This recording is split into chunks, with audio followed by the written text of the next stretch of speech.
Hello everyone, welcome to What If Naruto's world was far more brutal than Canon movie. Before we start, please go support Chinkal22 for writing that awesome fanfic. This is the translated version I made. There will be some mistake in character's gender, but of course Naruto is a male. The moment. Only rule that governs the ninja world is live or die, the life of our enemy or our own. There is no compassion or mercy. A man spoke, walking in front of a dozen children who stared straight ahead. They were all dressed in black but barefoot. Among them was a blonde-haired boy named Naruto, but no one here cared. All the children around him had been kidnapped from their villages. He, for example, was an orphan from Konoha, an outcast, despised for being abandoned by his parents at the orphanage. One day, while strolling near the Hokage monument, he was knocked unconscious and woke up here thanks to a bucket of cold water. He didn't know where he was and was sure that asking wouldn't get him any answers, but something caught his attention, someone crying. He looked to his side and saw a little girl with purple hair trembling. Judging by her height, she must have been 2 years younger than him. Hey, Naruto tried to get the girl's attention, but without attracting the attention of the person speaking in front of them. The girl didn't seem to hear him. Naruto looked at the ground and saw a small stone. He moved his foot slightly and kicked it so that it hit the girl's foot. She looked at the object. Hey, Naruto insisted again, this time managing to get the girl to look in his direction. Her hazel eyes, still moist, looked in his direction. Stop crying or you'll get in trouble, Naruto whispered, trying not to turn his face toward the girl. But I'm scared, the girl replied. Forget that if they find out that, but he remained silent as he noticed the man in front of him focus his gaze on them. Are you already bored of listening to me? The man asked, advancing towards them. The girl began to tremble, and Naruto was thinking at full speed about how to get out of there safely without harming the girl. Damn it, Naruto thought, thinking about what he was about to do. With an embarrassed smile, he scratched the back of his head. Sorry, I really need to go to the bathroom and I didn't want to interrupt you, he said, earning a raised eyebrow from the man who was concentrating on the blonde-haired boy. I see, don't worry, that's just a lack of concentration and I'll make sure you don't feel uncomfortable about needing to go to the bathroom, the man replied, smiling with his eyes closed, although he eventually opened them slightly. Now we see Naruto tied by his feet, hanging in the middle of a water well. The children who were previously standing in a line now surround the well, watching the blonde boy hanging while the rope that held him was held by the same man. A ninja, no matter the situation, must always be in control. Nothing should disturb him. The best weapon to withstand interrogation is self-control. Well, kid, if you can hold your breath underwater for 5 minutes, I'll let you go to the bathroom, but if you wet yourself, I'll kill you. The girl looked worriedly at what was happening. The boy only wanted her help and now he was in this situation because of her. She looked up and met a pair of blue eyes. Naruto just shook his head before closing his eyes. He was about to take a breath when he was submerged in the water without warning. For the first few seconds, the blonde boy seemed calm, but after 30 seconds, several bubbles began to rise. After a minute, Naruto's body began to shake. After a minute and a half, Naruto's efforts to get out of the water were evident, but the man loosened the rope even more. After 3 minutes, there was no more movement in the boy's body, only small spasms causing movements. After 4 minutes, nothing was happening. The poor girl just cried. Finally, the 5 minutes passed and the man pulled the rope, taking Naruto out of the water. At first, he showed no signs of life, but with a slight movement, he began to vomit a large amount of water. Well, it seems we have someone with talent among us, the man commented, pulling out his kunai and cutting the strand, causing Naruto to fall into the water again. This time, however, he managed to swim to the edge of the well. Well, kid, you've earned a trip to the bathroom, but if I catch you distracted again, you're dead, the man warned, looking at the children. We will only select the best to be part of our clan. The weak will be eliminated without question. You will be trained to be killing machines, ready to give your lives if the clan requires it. Prepare to sweat blood and fight to survive. The strong live and the weak die. Find somewhere to sleep. This place is spacious, but remember that punctuality is everything. The man disappeared in a flash. The girl quickly approached Naruto, who was sitting on the edge of the well, trying to catch his breath. Are you all right? Naruto looked in the direction of the person speaking to him to find the same girl. He simply nodded. I'm sorry, it's my fault, but Naruto interrupted her. That's right, it's your fault. You have to stop crying, girl. I won't repeat what I did today, Naruto commented, taking off his shirt and wringing it out. He looked at the other children and they had all already left, each going their own way. So he put his shirt back on and went in search of a good place to rest, ignoring the girl who remained kneeling at the edge of the well. The afternoon was drawing to a close, and Naruto lay at the base of a tree near the same well where they had tried to drown him. Truthfully, this neither surprised nor bothered him. After all, it was a mistake he had to live with, the worst of it. Sleeping in the open was part of being an outcast. He was about to go back to sleep when he heard someone crying nearby. He tried to ignore it, but finally sighed, got up, and found the purple-haired girl still crying near the well. Does she want to die of dehydration? Naruto asked, just shaking his head and approaching the girl. Hey, stop crying, you better find a place where you can rest, Naruto commented, keeping his distance. I miss my home, the girl said haltingly. That's great, but you should know that we're all taking risks here. You have to be strong. By the way, what's your name? My name is Naruto Uzumaki and I'm 8 years old. The blonde boy introduced himself, looking at the sky. My name is Anko Mitarashi and I'm 6 years old. The purple-haired girl introduced herself. I see. Well, Anko, get up from there and find some shelter or I don't think you'll make it through the night, Naruto commented, turning his back on the purple-haired girl. As for her, she just watched where the blonde-haired boy was going and did what she thought was most sensible and followed him. It was almost midnight and the silence of the forest reigned, occasionally interrupted by the insects. We can now see Naruto sleeping without a care in the world while nearby Anko was shivering from the cold. Naruto opened his right eye and noticed Anko's condition. Hey little girl, come here, Naruto said. Before she knew it, the girl was already clinging to him, seeking warmth. Seriously, you're nothing but trouble, the Uzumaki commented, closing his eyes. I'm sorry, whispered the purple-haired girl. Whatever, just rest, Naruto said, going back to sleep, but everything was interrupted by the growl of a beast followed by a child's scream. Both Naruto and Anko jumped up quickly as more screams began to echo through the forest. Oh damn it, these people are crazy, Naruto thought, suspecting this was all planned. Anko, on the other hand, just clung to Naruto. We have to move and try to climb the trees, Naruto said, but received no response. So he stood up and took the purple-haired girl's hand to head to the well and retrieve the rope he'd been hung from. He looked for a tree with low branches to start climbing. As he did this, the roars grew closer. Finally, he chose one and again took the girl's hand to head to the tree. Look, kid, you climb first, I'll help you, and once you're up there, you tie the rope so I can climb up. But what if I can't? Asked the purple-haired girl. Well, I'll go up by myself, and with you I'll find out what's in the forest, Naruto finished. Coincidentally, a roar and a scream were heard. Anko finally nodded, and using Naruto as a ladder, climbed to the first branch and continued climbing until Naruto told her to tie the rope while looking towards the forest. Once everything was ready, Naruto began to climb, but at that moment a bear emerged from the forest with its face covered in blood and the upper half of a child dangling from its mouth. Anko simply covered her mouth, fighting back tears while Naruto continued climbing in silence. When he reached the purple-haired girl's branch, he sat down next to her, but she quickly hugged him. Naruto simply let her cry. The time they were about to spend in this place was definitely not going to be pleasant. The cost of freedom. Quickly the days turned into weeks, the weeks into months, and the months into years. 6 years of training all day and surviving at night. For the first 3 years they were visited at night, but over time no more children died, so they changed to masked at night. Survival was taken to the extreme, and for Naruto it was worse since he had to protect the purple-haired girl with whom he had never separated since they met. One was the best in the group, and the other had to keep up or risk dying. So quite a few have survived, commented the same man who had welcomed them, who in time came to be known as Chief. Whenever he appeared, it was always to announce something new that would further complicate their existence. Naruto looked around. The 20 children who had once been there were now only 9, and apparently that was still too many. Well, the clan only has room for 4 of you. The rest will have to die. This news had no effect on most of the youngsters except for Anko, who was behind Naruto holding his hand. Oh, that's what was supposed to happen now, but the clan leaders have decided to release one of you.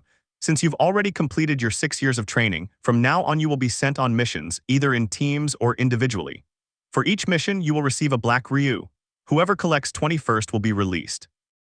The rest will have to fight to the death until only 4 remain. The man took a scroll from his robes and placed it on the ground. He infused it with chakra and in a burst of smoke revealed 3 large crates filled with various weapons and clothing, all black. Take everything you need for your missions, as this will be the only time we provide weapons. If you're short, you'll have to steal them from your victims' corpses. Come on, move forward, the man ordered, stepping aside. The 9 advanced to the crates and began selecting clothing and weapons. Naruto took a ninjato, 2 kunai pouches and 2 shuriken pouches, along with a pair of pants, 3 t-shirts, and 2 pairs of sandals. He also took 2 protective vests, one slightly larger than his size and one smaller. He glanced at the purple-haired girl trying to get the same things, causing him to sigh. Anko, confident she had everything she could possibly need, began to leave. Naruto sighed, took out 2 first-aid kits and 2 spools of ninja thread. They weren't for him, but he needed to be sure. Prepare yourselves as your missions will begin soon, the man ordered, resealing everything and leaving. They returned to their hiding place. Anko climbed to the thickest part of a tree, followed by Naruto. She moved some branches and revealed her shelter. It was simple, but more comfortable than sleeping outdoors. She went ahead, took a seat, and checked her clothes. Naruto moved forward and put things on the ground. He took the 2 first-aid kits and a roll of ninja thread, carelessly throwing them to the purple-haired girl, who caught them as best she could. Hey, what's wrong with you? Complained the purple-haired girl. Just shut up and be grateful, you idiot. This won't be like training anymore. If you don't take care of yourself, you could die on your first mission. I recommend you take this more seriously since I won't always be there to make sure nothing happens to you, Naruto scolded her as he began to undress to change his clothes in front of the purple-haired girl. Anko remembered that detail and felt discouraged. Naruto, do you think I can survive? Anko asked. Naruto pulled up his pants. I don't know, Anko, but I hope so. I've tried to help you in every way I could, but from now on it will depend on your will to live. Anko nodded and also began to undress. This was already normal for them. After all, they had been living together for 6 years. Hiruzen Sarutobi was in his office. It had been 2 years since he had to resume his duties as Hokage. The attack of the nine-tailed fox had taken many lives, including that of his successor, the fourth Hokage, Minato Namikaze, his wife, Kushina Uzumaki, and finally his young daughter, whose name he didn't know. Seeing their 3 bodies together in a pool of blood was a very sad sight, but nothing could be done. He stopped thinking about the past as he felt knocks on his door. Come in, Hiruzen authorized. Through the door entered the last person he expected. What brings you to my office, Danzo? Hiruzen asked. Danzo was very familiar to him. Not only were they classmates, but they were both in the second Hokage squad when the second Hokage War broke out. At that time, Hiruzen was elected as the third Hokage, causing a great rivalry to awaken between them. Hello, Hiruzen, I've come to talk about something that will surely catch your attention. Hiruzen watched as a folder fell onto his desk. He examined it, trying to figure out what it was, but there was nothing. There were no names, marks, or seals. So carefully he began to review the documents inside. There were photos of different people, as well as missing children from various families, but they suspected there were more. Finally, he reached the last section where there was a logo. This surprised him because it wasn't just any clan's logo, it was the Senju clan's logo. What does all this mean, Danzo? Speak.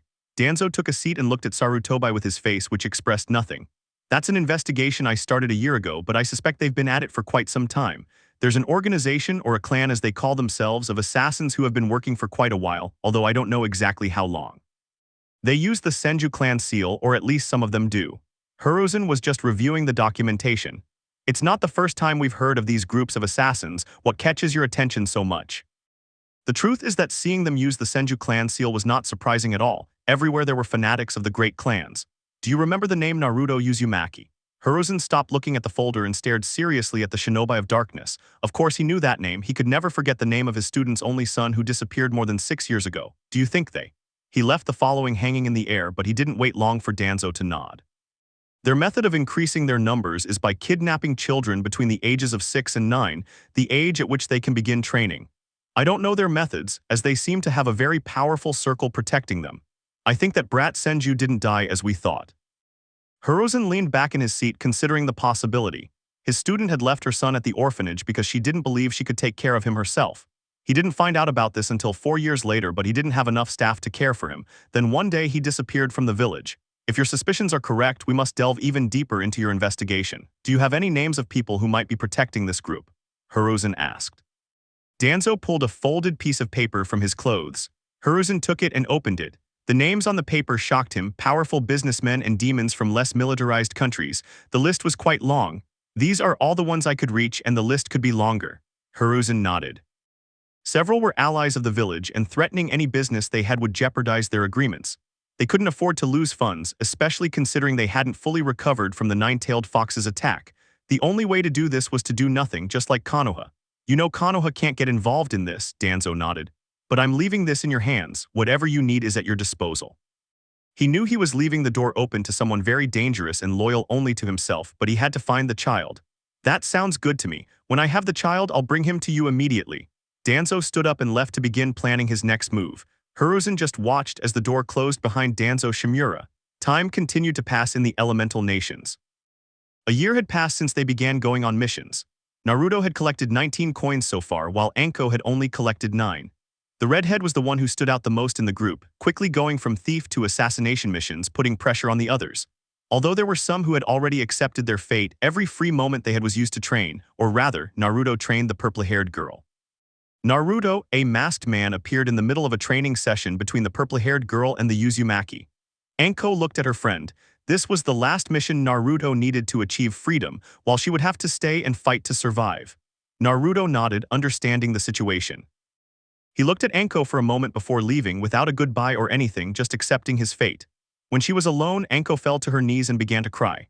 I see, so this is your last mission and you can be free, the boss commented, reviewing the blonde man's record. Naruto, for his part, simply nodded. It's a shame that someone so skilled is leaving just like that. Tell me, wouldn't you like to reconsider? The orders from above were absolute and could not be changed under any circumstances. Naruto took a cloth from one of his pockets where he kept his coins and placed them on the table. Those are all my coins, 19 in total. My freedom is 1 coin away, but I would like to request something that I can fulfill with 20. The man looked curiously at the boy. Anko was in the shelter cleaning her weapons, dark circles under her eyes from crying so much. Naruto had already warned her that crying wouldn't get her anywhere, but she didn't want to be separated from her friend and know that they would never see each other again. She was snapped out of her daze when Naruto entered the shelter and went to get his things. All that could be heard was Naruto tidying up his belongings. When he was ready, he turned around and found Anko standing by the entrance, staring at the floor. Naruto moved forward, but his path was blocked by the purple-haired girl who blocked the exit. "Move it, Anko, I have a mission," Naruto ordered. He was about to move her, but the purple-haired girl hugged him tightly. "I hope your mission is successful, Naruto-kun," the girl said with a broken voice.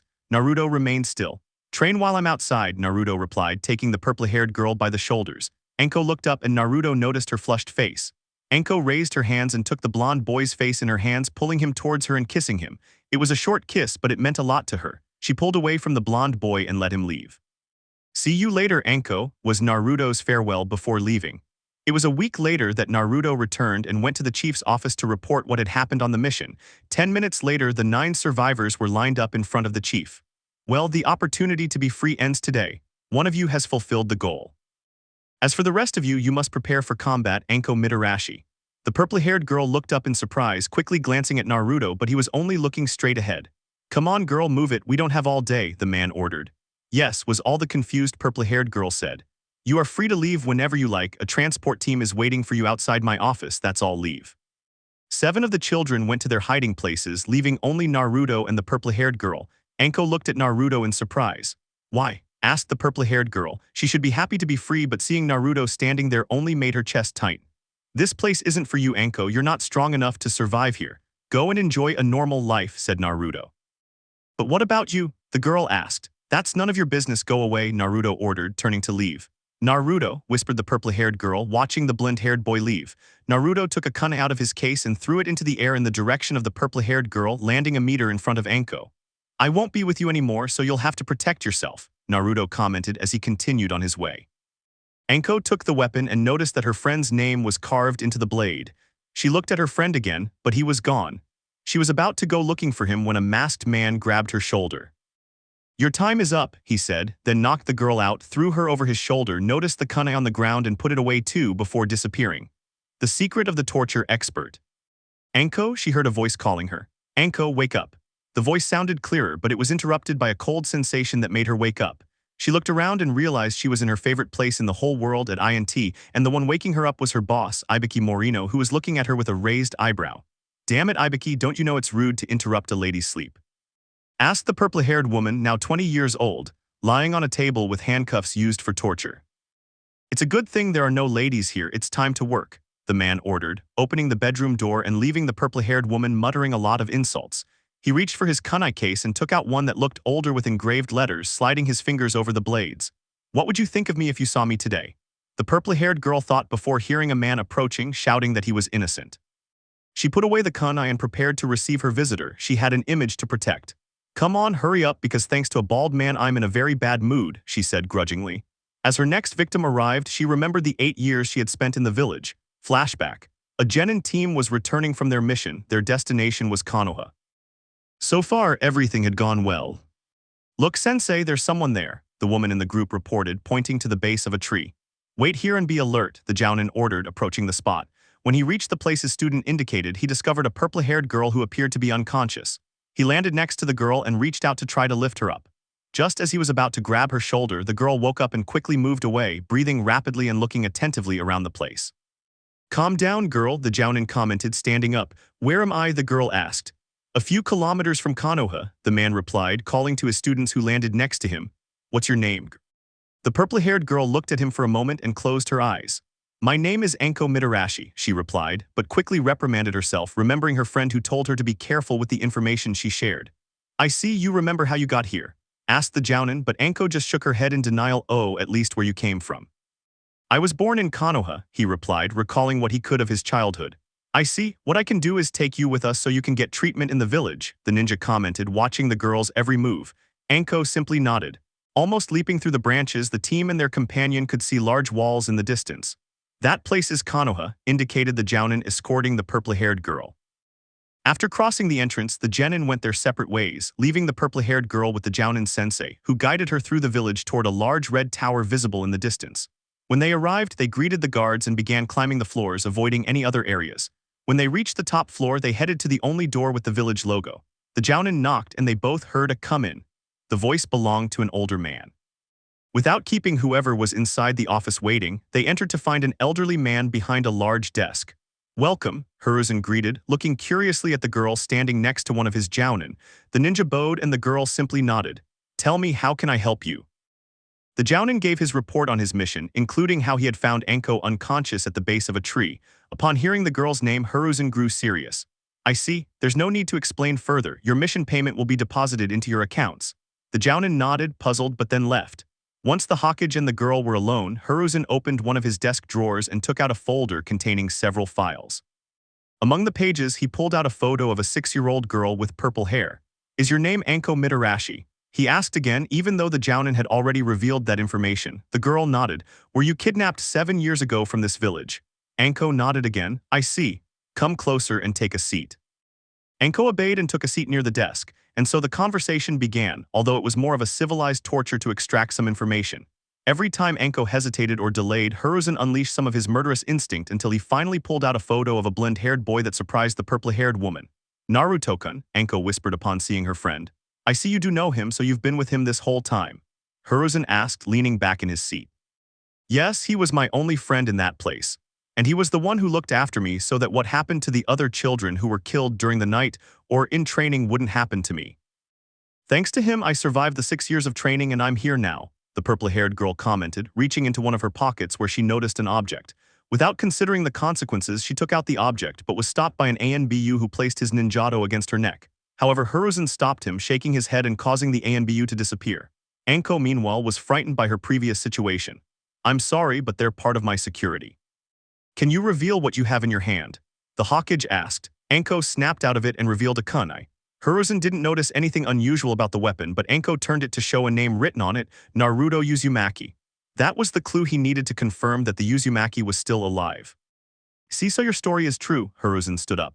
7 years ago, your parents reported you missing, but the search team wasn't able to find a single clue to your whereabouts. Unfortunately, they perished in the nine-tailed fox's attack 2 years ago and their house was destroyed. Anko lowered her gaze, saddened by the news. She had hoped to find her parents, but it was impossible. Hiruzen was silent for a moment. "As for your situation, you told me you already have shinobi training, correct?" Anko nodded. "Perfect. Because you're an orphan, I, as the village leader, have the power to help you financially with a pension until you have the money to defend yourself.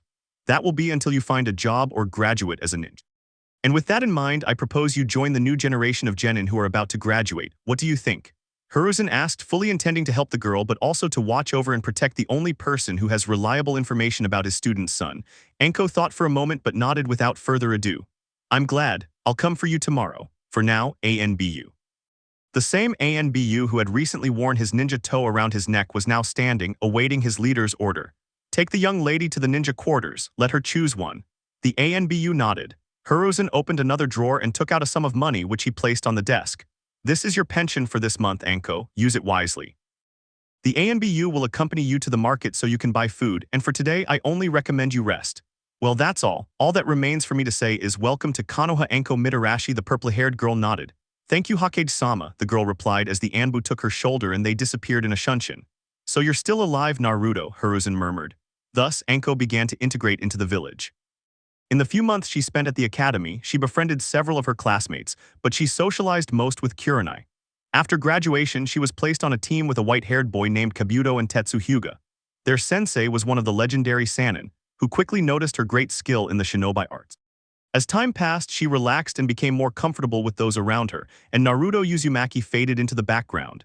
However, thanks to recurring dreams of the past, she never forgot his face. Unfortunately, one day Orochimaru implanted a seal on her neck. At the time, it was experimental. After that day, her master's interest in her began to wane until he finally discovered she was part of one of his experiments. She didn't have time to confront her sensei for using her, as the Sannin left, abandoning her and leaving her in a terrible situation with a title she hated, the Snake Bitch. Thanks to the help of with her first friend Kurenai and the support of the third Hokage, She was able to continue climbing the ranks, eventually obtaining the title of Tokubetsu Jonin, and Ibiki took her under his wing to work in I&T End Flashback. As night fell, the door to I&T's apartment opened, revealing the purple-haired girl yawning and stretching her body. She was wearing only a mesh top that left nothing to the imagination, and over it, a long, light brown trench coat. The feeling of a good day at work is the best, but I know this day could be even better with some good steak and dangos. Without waiting any longer, she headed towards the bar she visited every day, ignoring how an Anbu completely in black was watching her from a distance from the top of a house. For a moment, Anko felt the presence of a ninja. It was slight, but it was there. She stopped for a moment and turned around, but the presence disappeared. It was all she did to continue on her way. Once at the bar, she took a seat at the counter, and the owner quickly placed a bottle of sake and a plate of dangos on it. This was just an appetizer, as the purple-haired woman, as always, would end up drinking like a sailor until she passed out. As time passed, the purple-haired woman began to get more cheerful, attracting the attention of every man near her. "Come on, don't be wimps. I challenge anyone to a drinking contest. If you beat me, I'll give you a special prize." Anko crossed her arms under her breasts and began to move them. "Typical of Anko," commented a jounin. The purple-haired girl, while looking for someone to accept her challenge, stood still, observing how near the entrance a hooded figure stared in her direction.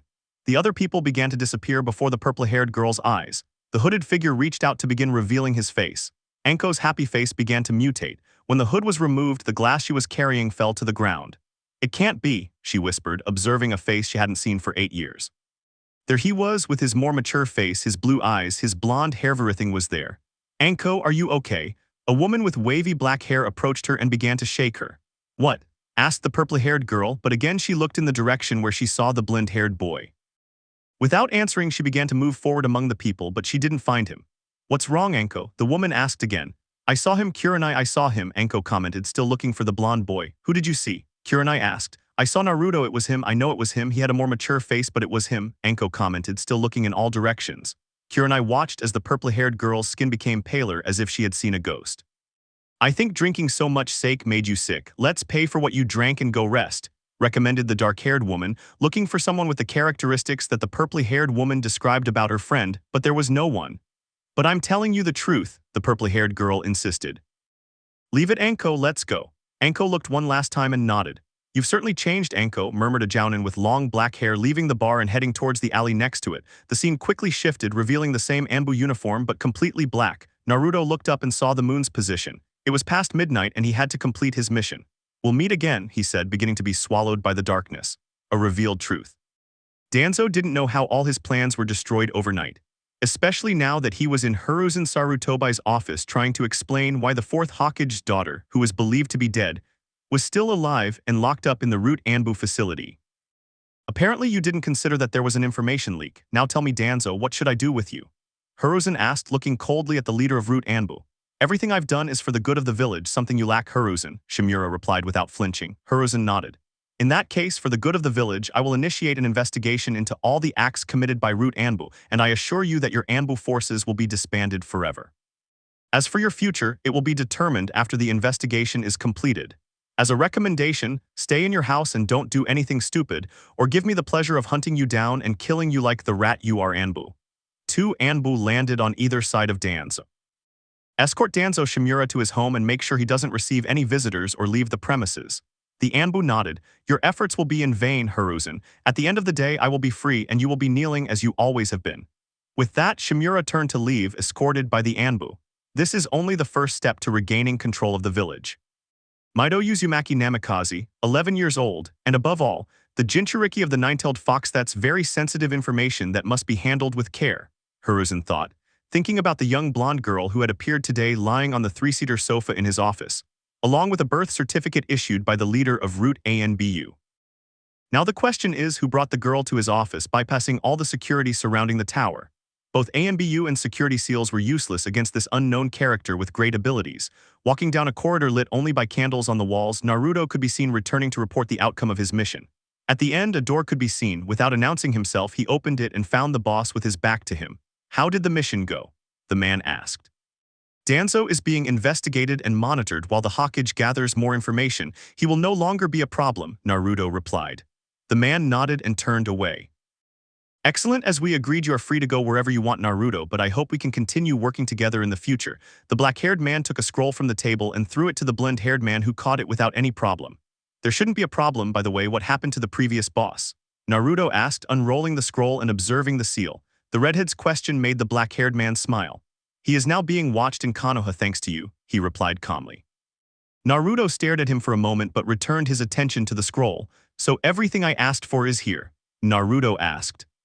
If everything, both the money and the knowledge about the Uzumaki clan, well, I think that's all for now. See you later. Naruto put away the scroll and nodded. Without saying anything else, he left the room. When the door closed, a humanoid being began to descend from the ceiling, but it shared characteristics with a carnivorous plant. I see that the brat is still getting stronger, the being commented.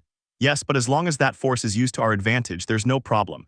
Giving him freedom will only increase his trust in us. But if he becomes a danger to our plans, you're authorized to kill him. The being nodded and began to withdraw. Everything is falling into place according to plan, but now I must find a new member for the organization, and I already have the perfect candidate. He looked at his desk and examined a photograph. Yes, he's perfect, he murmured. After leaving the clan base, Naruto began running in an unknown direction. He felt he was being watched, and to do what he had planned, he couldn't have any unnecessary company. After an hour of jumping, he managed to get away from his pursuers. He landed in a clearing and then began to perform a series of hand seals, finishing his jutsu by striking the ground. Kuchios no jutsu, and in a burst of smoke, a blue toad with goggles on its forehead appeared. What do you want, brat? Asked the toad reluctantly. Of all of them, I had to get the worst-tempered partner, Naruto thought, observing the amphibian. He put his hand in his shuriken case and took out some chocolates, which changed the animal's expression. Tell me, Naruto-sama, how can I help you? Asked the toad with hopeful eyes focused on the chocolates. The good thing was that Naruto already knew how to deal with him. I need you to tell that perverted sage that his goddaughter is in the care of the third Hokage and that he'd better not be late with my payment. He handed the chocolates to the toad, who popped them all into his mouth and nodded before disappearing as suddenly as he had appeared. Now, time to see what job I can take on. Without waiting for anything else, he jumped to the nearest branch and continued onward in an unknown direction. Far away at a hot spring resort, hidden and watching over the women's bath, was Jiraiya, the gallant and legendary Sannin, conducting his important research. Behind him appeared the blue toad. That's it, turn around a little more, give Jiraiya-sama more material. Oh no. They've already started splashing in the water, you little brat. But he heard someone clear their throat, which made the white-haired man sigh. He turned around and saw the summoning of one of his partners. They both stared at each other, but no one spoke. Speak pay, they said at the same time. The toad remained impassive as to Jiraiya. He grunted, but from among his clothes he took out a bag with chocolates, from which he took out 3, which the toad ate in one bite. The chocolates Naruto had were better, the toad commented. Anyway, the brat said your goddaughter was already with the old Hokage and that Danzo was being investigated. Jiraiya nodded. And he also said not to be late with the payment. Without saying goodbye, the amphibian disappeared. Jiraiya was processing the information. He was convinced his goddaughter was dead as his sensei had told him, but no, they had all been deceived by Danzo. A sly smile crossed his face. I think after I finish here I'll visit the village, but first he began to smile pervertedly, turning to continue watching the girls, but terror began to invade his face as his skin began to lose color.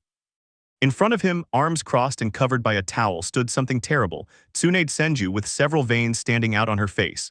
Hello Tsunade, would you believe me if I told you I was just making sure no perverts were spying on the baths?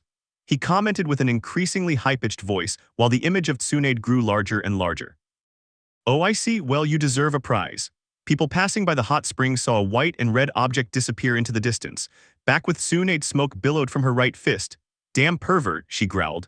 Come on Tsunade-sama, let's enjoy the hot springs since we must continue moving forward, commented a brunette who was already in the water hugging a small pink pig. The blonde nodded.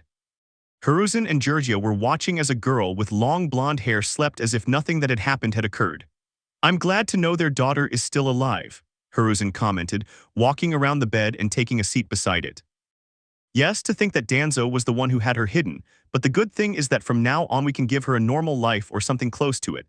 According to the doctor, the number of scars she has is enough for a person to have died a long time ago, but thanks to her condition she was able to survive. Hiruzen nodded.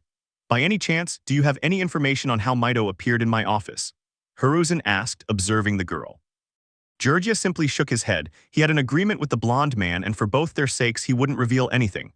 I see, he said, but they were both interrupted by the girl, who was beginning to wake up. Slowly she opened her eyes, revealing electric blue eyes that scanned the room until she noticed an old man sitting beside her. Everything was so different, from a dark room to a completely white one. The masked ninja was no longer here. Hello, Hiruzen greeted. Hello, the girl replied in a low tone, covering half of her face. My name is Hiruzen Sarutobi, and he pointed to Georgia. The girl looked where the old man was pointing and saw a man with long white hair. His name is Georgia, he is my student. The girl nodded. Could you tell me your name? The old man asked. I don't have a name, the tools don't have names, she replied, convinced of that reality. Georgia tried to control her anger while Hiruzen's face remained calm. That's partly true, but you're not something, you're someone, and like anyone else you have a name. The girl slowly began to reveal her name. Really? And what's my name? She asked excitedly. Naruto Uzumaki, Hiruzen revealed, which generated great joy in the girl but caused some sadness in the old Hiruzen. Being happy to know her name only revealed the terrible situation of the girl. He told me I had a beautiful name and that when I discovered it everything would change for me, commented the Uzumaki. Do you know what he was talking about? This time it was Georgia who spoke. You are free, child, there are no more torments or chains. You are free as you always should have been. Naruto looked at Georgia shocked. Freedom understood something of the word, but it sounded so distant. Her eyes moistened and she began to cry. A touching scene for both adults. A full-time job, Jounin-sensei Naruto. Blood, smoke, and explosions were everywhere. There was no way to tell who was winning or losing, only a large number of corpses left on the field. Among the combatants stood an Anbu dressed entirely in black with blonde hair, killing indiscriminately. He didn't recognize anyone as his enemy, he was just a mercenary hired to kill anyone who wasn't on the rebel side, plain and simple. Retreat! A shout was heard in the distance. Naruto killed a Kiri ninja who was trying to stab him in the back to understand what was happening. As he could see, they were winning, so those loyal to the Mizukage should be fleeing, but to his great surprise, the rebels began to escape. What the hell? He muttered, trying to make sense of what was happening. They were winning. Mizukage-sama was heard in the distance. You must be joking, this has to be a joke. He tried to calm his frustration, but it was difficult. He began a long sequence of hand seals ending in a prayer pose. Air release, vacuum, he murmured, looking at the enemies who were advancing with more confidence. Little by little, a sphere of air began to surround him until suddenly it began to expand.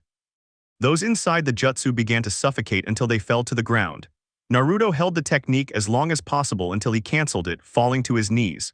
This job was a waste of time. No matter how much support you have, you will still be the weaker side if fear consumes you. I'm leaving. Naruto disappeared in a wind shunshin. Meanwhile in Konoha. After spending another week in the hospital, Naruto was discharged but had to attend the psychologist to treat the consequences of the torture she was exposed to. This was information that only the person who treated her had access to, in this case Inoichi Yamanaka, leader of the Yamanaka clan and an expert on the mind. It could not be allowed for any civilian to access this information. Naruto observed the village from the window of her apartment, which the old man Hiruzen had given her along with financial assistance. Until now, she had only remained locked inside, waiting for the moment to go out and explore. She was still not sure about going out, especially since she had to wait for her visitor. I'll visit you soon, her savior told her that night as he carried her in his arms moving through the shadows, but she was pulled from her thoughts by several knocks on her door. She went to see what it was and found the white-haired man who was with the Hawkage when he woke up in the hospital. Hello, Georgia-sama, he greeted, stepping aside. Georgia just smiled. Hi, Naruto, I came to see how you were, can I come in? The girl nodded. Georgia entered and noticed everything was tidy as if the girl hadn't used anything. How can I help you, Georgia-sama? Naruto asked, following the man to take a seat imitating the Sannin. I know you won't remember much from that night, but did the person who rescued you say anything to you? Naruto looked at him, somewhat hesitant to speak. Come on, I know we'll be talking about the same person. I can trust him just as he trusts me. Naruto looked at him for a moment and nodded. He only told me he would come to visit me soon, but he doesn't know where I live. Maybe he even got lost on the way, the girl commented, sounding somewhat discouraged. Don't worry, he's very busy, but you can be sure he's a man of his word. If he told you he'd be here soon, then believe him because he's almost as cool as me. This brought a smile to the girl's face, but a burst of smoke caught both their attention. Naruto quickly backed away and got into a fighting stance, her eyes narrowing like a cat's as she braced herself for the worst. Georgia, meanwhile, just watched her. While you're quite agile, girl, came a young man's voice from the smoke, which began to dissipate, revealing an Anbu in all black. Naruto looked at him curiously until she recognized him, and her face went from aggressive to surprised, ending with happiness as she ran towards her savior who was sitting on the floor leaning against the wall, breathing somewhat heavily with several bloodstains on his uniform. When she reached him, she hugged him, ignoring the blood. You came, said the happy girl. I don't like people who don't keep their word. What I say I do no matter what, Naruto clarified. Hey brat, Georgia greeted. Pay up, said Naruto. Georgia only remembered the blonde-haired boy's companion. They're a perfect match, the Sannin sighed, pulled a bag from his clothes and tossed it to the blonde boy. Thank you for doing that, Naruto nodded, slowly starting to stand with Naruto's help. Well, since I see everything is all right and Naruto is fine, I'll take my leave. I need us to talk later. Naruto nodded and the Sannin said goodbye to Mito before leaving. When the two blonde boys were alone, Naruto looked at the girl seriously. "Now you'll tell me everything Danzo Shimura did to you," demanded Naruto. Mito lowered her gaze and nodded. As evening approached, Naruto looked around the village. He didn't have much to do, he had already been paid for helping them, so he had a good amount saved up. But he couldn't stay locked up in the girl's house forever, although he could take advantage of the fact that no one knew him or could recognize him. He looked at Mito, who was sitting motionless and not breathing.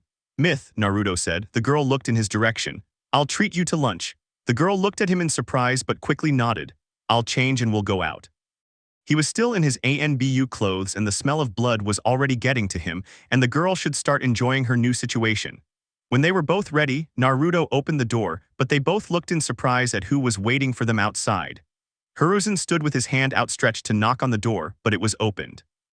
He expected to find Mito, but next to her was a blonde young man dressed in dark clothes who was looking at him carefully. "Hello Hokage-sama," the girl greeted a little nervously. "Hello Mito, who is your friend?" Hiruzen said, looking at the young man who had not moved. "I'm an acquaintance of Jiraiya from the Sannin and I came for a visit," Naruto replied, feeling the apartment being surrounded. He moved his right hand, opening and closing the door. "I ask you to accompany me, young man," the old man requested without losing the seriousness of his face. Naruto was about to escape, but that would raise more suspicions than anything else. "Okay, but I'll only talk to Jiraiya when he's present," he said, looking at the redhead. "I'm sorry, Mito, but we'll have to go out to eat another time," Naruto said. The girl just nodded, and then Naruto and Hiruzen left, leaving the girl in her apartment. After a long journey without exchanging a single word, they arrived at the Hokage's office where Hiruzen sent for his student, since if he wasn't in the village, they would have to transfer the blonde-haired man to the I&T department, and there the whole atmosphere would be different. "How old are you?" Hiruzen asked. 22 years old was the entire answer. "Where do you know Jiraiya from?" The redhead remained silent. Hiruzen was about to insist, but at that moment the Sannin appeared. "Hello, Sensei, I see you met one of the members of my spy network." "Don't worry, he's trustworthy, but for his protection I don't ask for names," Jiraiya explained. Hiruzen nodded, but something didn't add up. His student had never brought one of his informants with him before, and besides, why hide his name if he already knew his face? "I see, but I want to know his name." Jiraiya looked at the redhead as if seeking support, but he closed his eyes and crossed his arms. "But Sensei," Jiraiya couldn't continue speaking as Naruto stood up, causing an Anbu to position themselves behind him.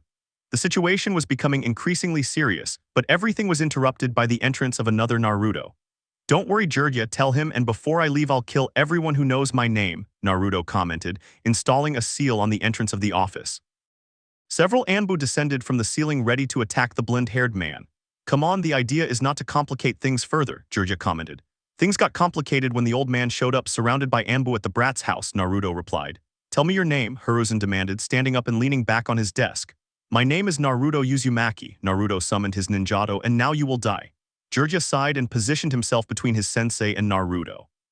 "Calm down, Naruto," the Sannin said casually as if he were ignoring the situation. Hiruzen, meanwhile, stared at the young man in shock. The son of his student, whom he had been searching for 8 years, was standing before him, ready to kill them all. "Jiraiya, I want an explanation now," Hiruzen demanded, looking at his student.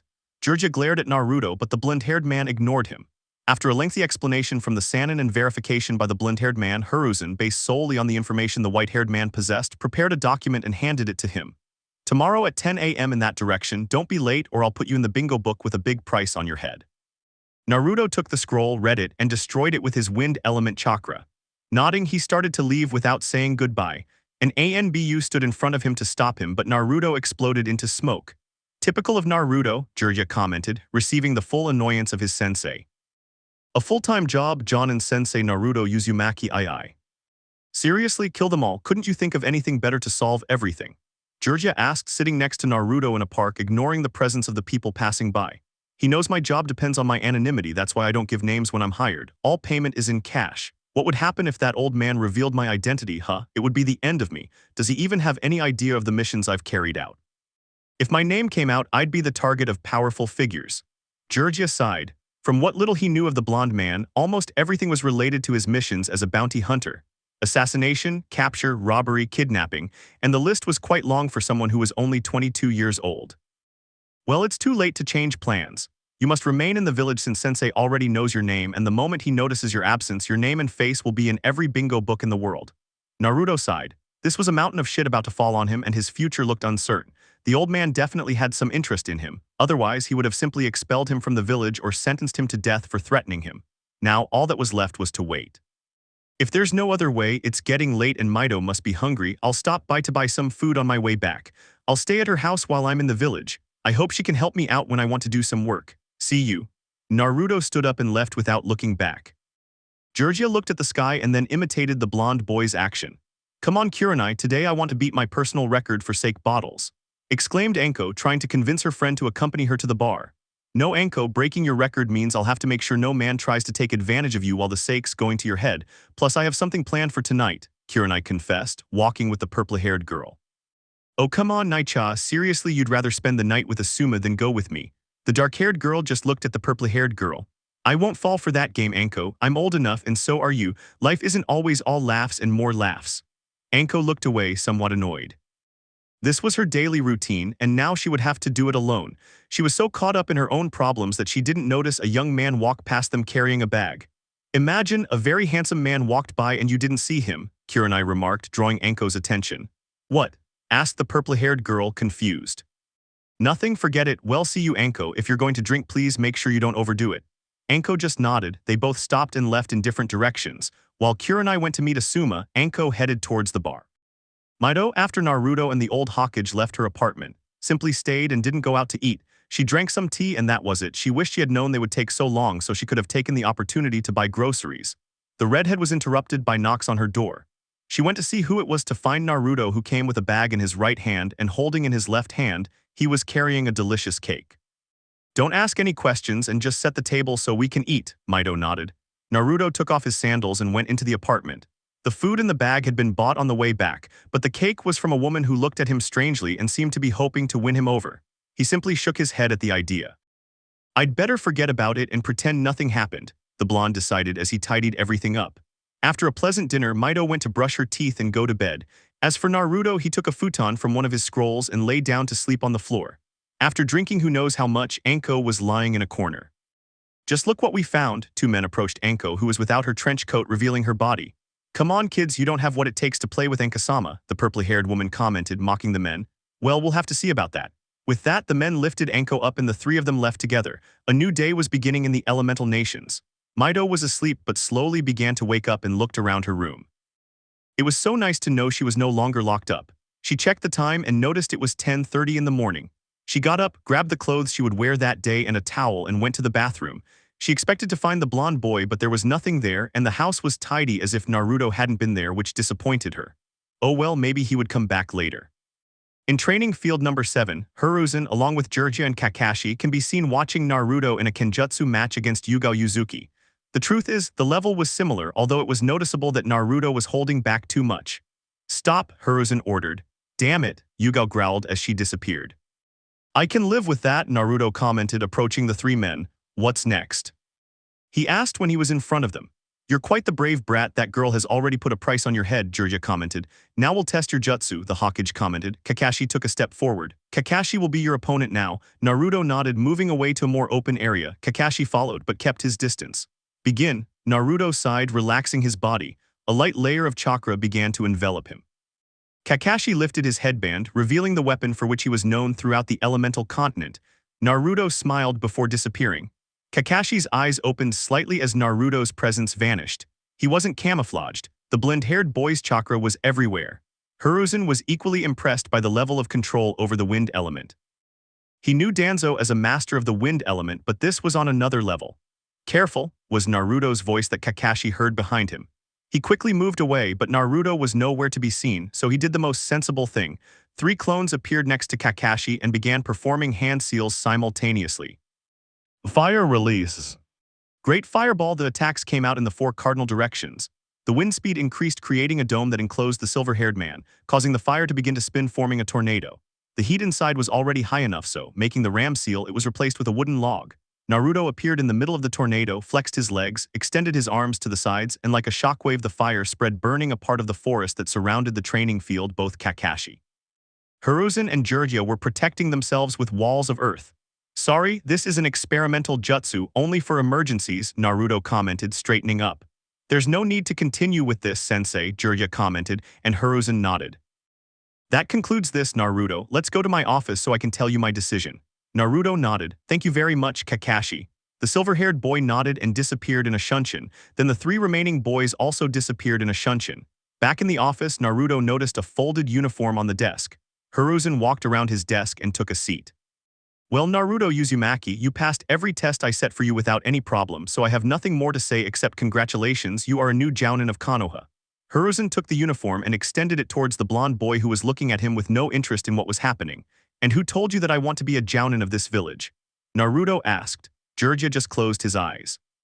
Simply because that's how it has to be, Hiruzen replied. Seriously, that's your argument. Well, it's not very convincing, Naruto said, looking at the old man. You're from Konoha, Konoha is your home, your mother is from Konoha, but he was silenced when he saw Naruto's body tense up. I don't have a mother, old man, I'm a miserable orphan who grew up and became strong through my own efforts. That woman threw me away like an old rag. As far as I'm concerned, she's dead, as is my interest in being a ninja of this village. I still vividly remember the beautiful childhood this village gave me, so thanks but no thanks, Naruto finished, taking a step back. Come on, kid, you understand, Jiraiya tried to lighten the mood. Don't even try it, Jiraiya-san. You're the one I like best in this village, don't make me hate you too. Hiruzen looked at the young man in front of him, so much potential, so much power, but used without any sense. So you're not a jounin for the village, but I need your help to help Mido. She only reacts positively to you. You were the one who freed her, and besides, her training is very different from the students at the academy, Hiruzen said, taking a seat. He couldn't let his student's son leave. If you need my services, pay me and we'll have a deal. I'll train that girl until I think she doesn't need my help anymore. That could be 1 year, 3 years, 5 years. Propose the deal and I'll see if I accept. Jiraiya remained silent. The worst thing he could do was antagonize the blonde-haired man, someone he trusted. There was still a chance his friend could meet his son. Hiruzen looked at the photos of his senseis, the previous Hokages. The young man in front of him was his legacy and his memory, but one who, due to fate, had a difficult start. All right, but I want the result to be satisfactory, but you must perform this work using the jounin uniform of the village. Naruto approached the desk, took a sheet of notes and wrote a number, brought it closer to the Hokage and took the uniform. I want that monthly amount while I'm in the village. Mido Uzumaki's results can be evaluated monthly if you wish. I'll live with the girl to avoid any training schedule issues. I have my methods, which are beyond question. With that clear, I think we can make a deal. Jiraiya approached to examine the number. When he saw it clearly, he opened his eyes slightly. Hiruzen took the paper and smiled. We have a deal. Naruto nodded, took the uniform and left. Naruto Uzumaki, jounin of Konoha, let's see what changes your presence in this place will generate, thought Hiruzen looking at the paper. I wish to see you dead or 1 million ryus a month. You little bastard, Jiraiya muttered, then burst into laughter. Kurenai was moving forward in search of the ingredients for her lunch. The truth is that she felt somewhat bad for her friend who went to drink alone, but she already had dinner organized with Asuma. Her thoughts were interrupted by someone crying inside the alley. Carefully, she approached to see what it was about. When she discovered who it was, her chest tightened. Reunion. I see, Hiruzen commented, observing Kurenai Yuhai in front of him, who was telling Anko Mitarashi what had happened and how he found her in the alley. Did she recognize her attackers? Kurenai shook her head. Anko was drinking as usual yesterday, but this time I couldn't join her. This happened after drinking quite a bit of sake. According to the bar owner, Anko suddenly disappeared. Hiruzen nodded. That complicates things a lot. For now, Anko will be suspended until she can return to work, and we'll have to keep an eye on her to make sure things don't get worse. As for those responsible, don't worry, they'll pay for this. Kurenai clenched her fist but nodded and headed for the exit. Just as she was about to grab the doorknob, it was opened from the outside and a blond man in a jounin uniform entered. Are you busy, Hokage? Asked the blond man, looking bored. Naruto was there, but Kurenai was already leaving. By the way, Kurenai, he's a new jounin in the village. His name is Naruto Uzumaki. That name surprised Kurenai since her purple-haired friend talked about him a lot. She even had a kunai that she guarded like her greatest treasure, which she always carried with her. Naruto just shook his head. Naruto-san, can I talk to you after school? Kurenai asked. Naruto looked at her for a moment and nodded. I think I'll come back later, Naruto said, looking at the Hokage who nodded. Then Yuha and Uzumaki left the office, closing the door behind them.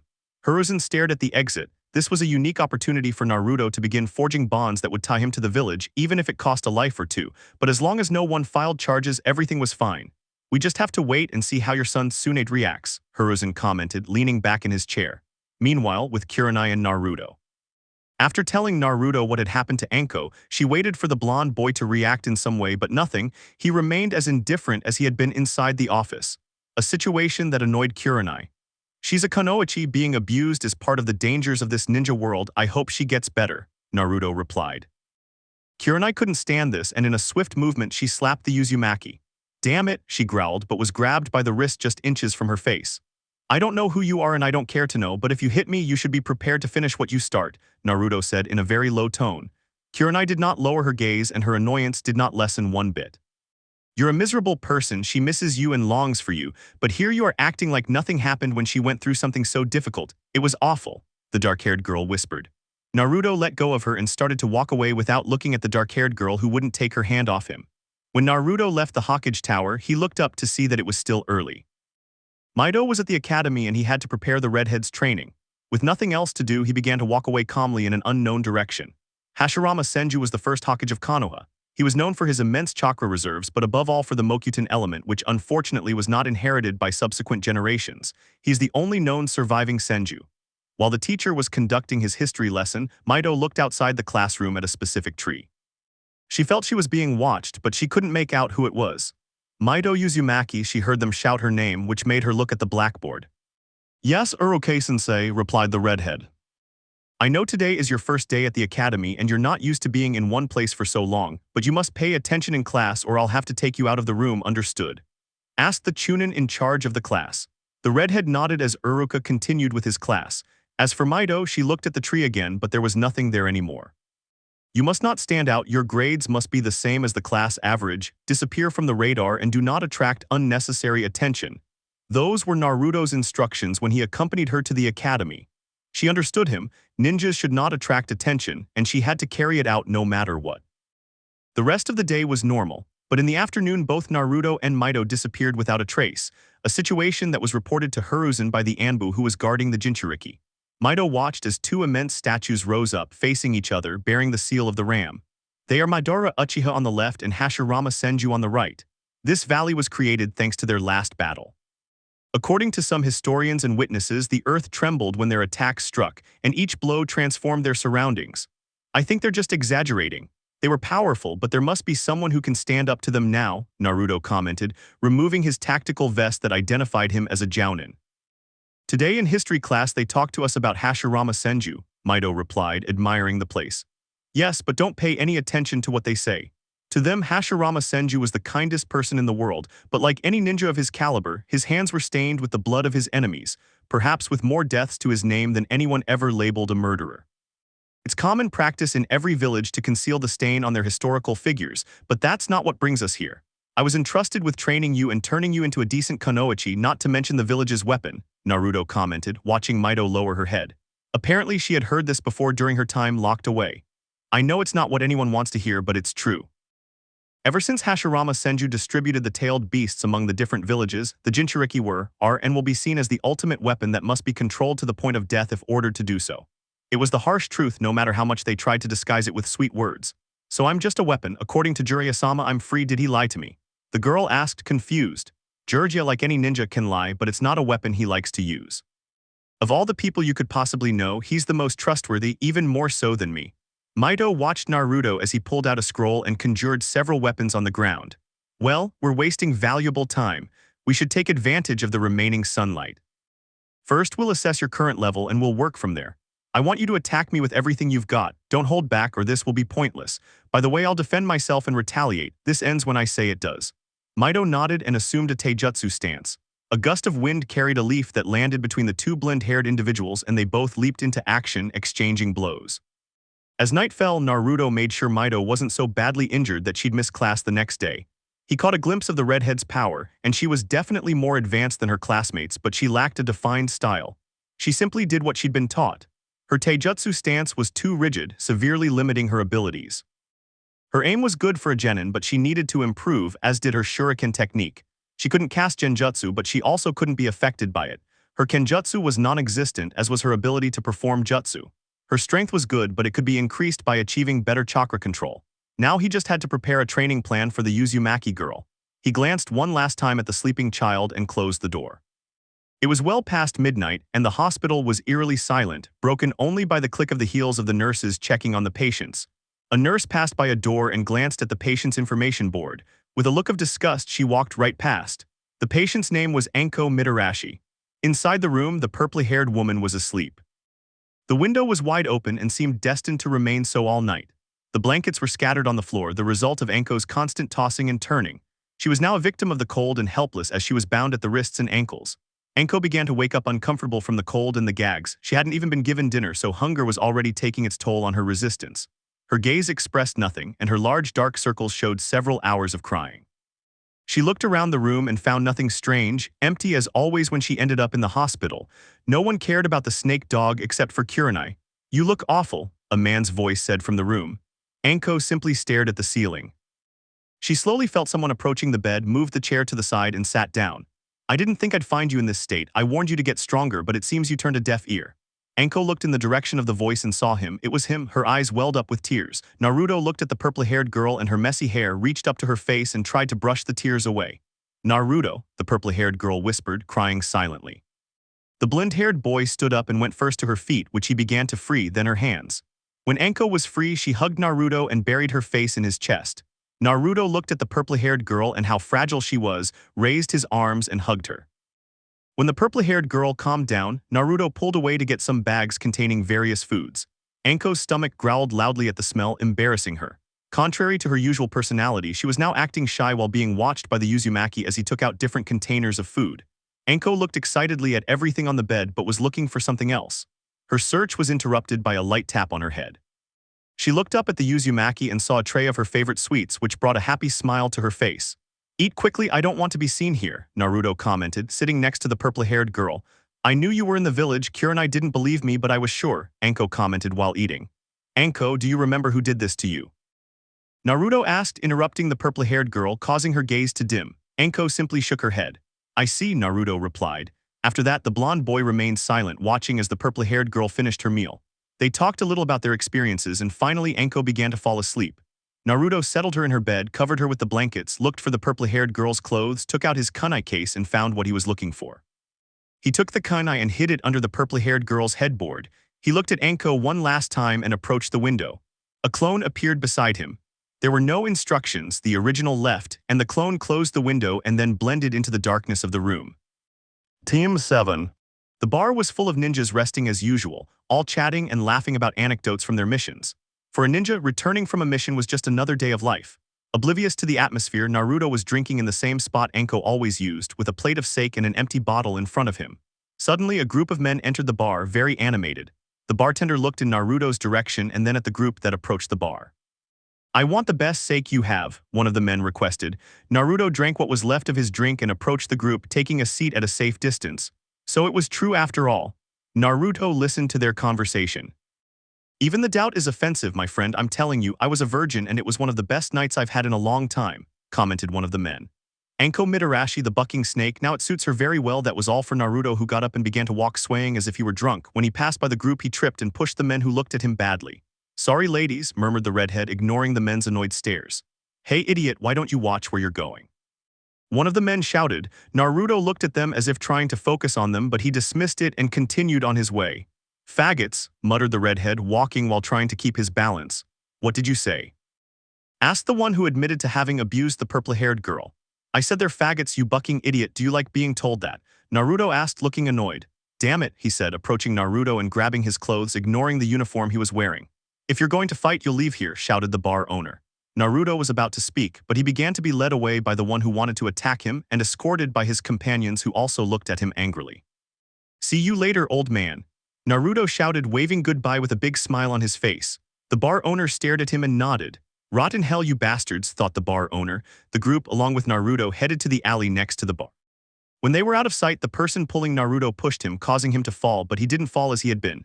It was assumed that the redhead was drunk, but Naruto quickly regained his balance and the smile disappeared from his face. "Do you know Anko Mitarashi?" Naruto asked clearly with a cold stare, drawing the men's attention. "So what if we know her?" one of the men replied, pulling out a kunai. "Answer me," demanded Naruto, walking near some garbage bags. "Is that bitch your friend or your girlfriend? Because if so, ha, you have good taste in boars," replied the one who admitted to having abused the purple-haired girl. "I see," Naruto replied, picking something up. When the men looked more closely, they noticed it was a short sword. "In that case, I'm afraid I must kill you," Naruto commented, turning to face the men who were staring at him, even more annoyed. But they all noticed the change in the blonde's expression. If before it had been a serious look, now his eyes expressed nothing. The sound of something landing behind them made them turn to find clones of the blonde, all armed with short swords. I don't know what you have in mind, kid, but I warn you that we are friends with powerful people who will make you disappear quickly, one of the men warned. And who are they? Could you give me their names? Naruto asked, approaching them along with his clones. Help. One of the men was about to shout but was quickly silenced. The others looked for the culprit but noticed that there were even more clones in the sky. We don't want any unexpected visitors, right? Naruto commented. Now I'd like you to tell me what you did to Anko Mitarashi, the redhead asked. The men, seeing themselves surrounded, lost what little courage they had left. The next day, Hiruzen was the shout that was heard in the Hokage's office. Inside, he was listening to the complaints of his advisors, especially Hamura. Apparently, someone had killed his nephew and other men the night before next to a bar.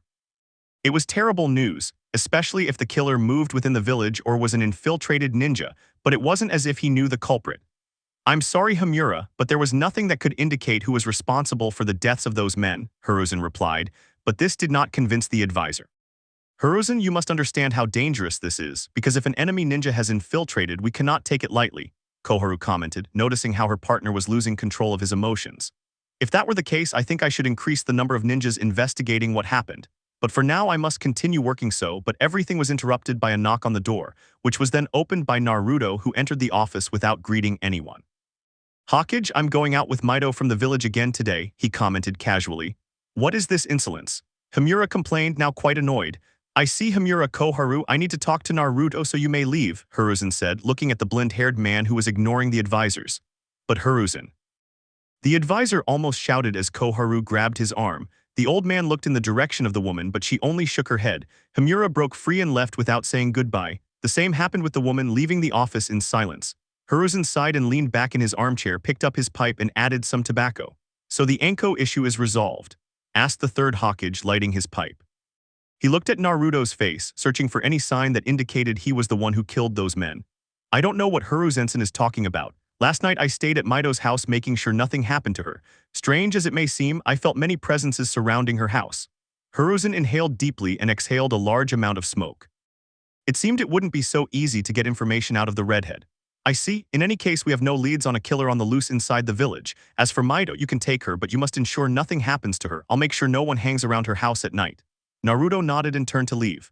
Naruto, I want to ask you another favor, Hiruzen said, stopping the blonde boy. Naruto sighed and looked at the old man, 2 years later. I don't know who you are, but I don't care. You're not my students until you pass the test I've planned to evaluate you. You could get hurt or even die, but hey, you're supposed to be ninjas, so let's go, was the introduction of the Jounin sensei of Team 7. The team consisted of Sasuke Uchiha, the sole survivor of the Uchiha clan and Rookie of the Year from the last graduating class, Sakura Haruno, who had the second highest GPA in the academy and was a diehard Uchiha fan, and both of them stared at their sensei as if he'd grown a second head, given his thinly veiled intention to intimidate them, since neither of them believed his words about killing them. As for the third member of the team, Mito, she just smiled at her sensei's attitude. He was like that, and he wouldn't change for anything in the world. Perhaps she'd run into another of her favorite people, her sensei's self-proclaimed girlfriend and fiancé. Meanwhile, Naruto just walked ahead of his students with his hands in his pockets, reflecting on what had happened in the last 2 years. Truthfully, not much had happened with him. Except for becoming a victim of the constant harassment of a purple-haired girl who loved dangos and snakes, she sighed just remembering what happened after Anko left the hospital days after the death of her rapists. Flashback 2 years earlier. Naruto was training with Mito in the Valley of the End. They were both meditating when a snake emerged from the ground beneath the blonde boy and tried to coil around him, but it failed because Naruto grabbed it by the neck and decapitated it. Hey, that's not fair, Anko appeared from some bushes, annoyed, or so it seemed. Hello, Anko, Naruto greeted casually. Mito stood up and positioned herself next to her sensei, carefully observing the new visitor, which Anko noticed. Hello, little girl, don't worry, I'm Anko-sama, Anko introduced herself with a confident smile. What do you want, Anko? Naruto asked seriously. I wanted to thank you for what you did, Anko said more calmly. I don't know what you're talking about, but I'll ask you to leave since we're busy, Naruto said, looking at his imposed student. I see, murmured the purple-haired girl somewhat dejectedly. Somehow she couldn't talk to the blonde boy the way she would with other people. Wait, Naruto said, stopping the purple-haired girl. Anko looked at the blonde-haired boy. I want you to face Mito, Naruto ordered, without changing his serious expression but surprising both women. What? Anko asked. As for Mito, she simply nodded. If her sensei asked her, she had no choice but to accept. You're weak, Naruto said, as direct as ever, without any tact. Anko lowered her gaze. But I think you can improve, Naruto commented, taking a step back from both of them. No, Anko murmured, trembling in place. Naruto looked at her with a raised eyebrow. I'm not weak, Anko said a little louder. The facts speak for themselves, was all Naruto said, but he had to block a slash aimed at his neck from Anko, who was looking at him angrily but with wet eyes. You can't control yourself, you're impulsive, easy prey even for the weakest ninja of all. I knew your friends, they were all just civilians with ninja weapons. Anko dropped her kunai, remembering parts of what happened that day. Help me and I'll help you, Naruto offered. You have no idea how much I missed you, I dreamed of seeing you again, but Anko was interrupted by Naruto. I had other expectations of you. Nothing is as we expect, Anko. All that's left is to fix what needs fixing and face whatever comes with what you have. Naruto finished speaking and looked at the purple-haired girl who seemed sadder than before, so she looked up at the sky. If you help me, I'll treat you to some dangos. Anko looked up and saw the blonde-haired boy. A date? She asked, surprised.